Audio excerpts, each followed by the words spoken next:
দীর্ঘ প্রতীক্ষার অবসান ঘটিয়ে রাজশাহী বিশ্ববিদ্যালয়ে শুরু হতে যাচ্ছে কেন্দ্রীয় সংসদ ও হল সংসদ নির্বাচনের ভোট গ্রহণ। বৃহস্পতিবার সকাল থেকে বিশ্ববিদ্যালয়ের বিভিন্ন একাডেমিক ভবন ও হলে একে একে পৌঁছে দেওয়া হয়েছে স্বচ্ছ ব্যালট বাক্স। এরপর ৮টা ৪০ দিকে সবাইকে ফাঁকা ব্যালট বক্স দেখিয়ে সিলগালা শুরু করেন নির্বাচন কমিশনের প্রিজাইডিং অফিসাররা। সকালে তারা কেন্দ্রে এসে মালামাল বুঝিয়ে সেটি সবাইকে ফাঁকা দেখিয়ে তালা মেরে সিলগালা করে দেন। ভোট শুরুর আগে উপস্থিত শিক্ষার্থী, প্রার্থী প্রতিনিধি, নির্বাচন কর্মকর্তা ও গণমাধ্যম কর্মীদের সামনে আনুষ্ঠানিকভাবে খোলা হয় ব্যালট বাক্সগুলো।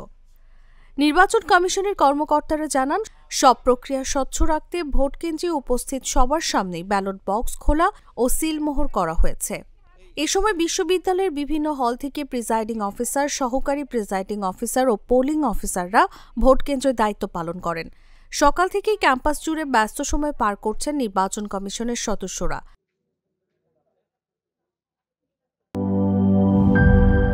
নায়াসিনামাইড ও স্যালিসাইলিক সমৃদ্ধ লিলি ফেস ওয়াশ, যা ফেসের ডেড স্কিন সেল দূর করে দেয় দ্বিগুণ ফাস্টার ব্রাইটেনিং।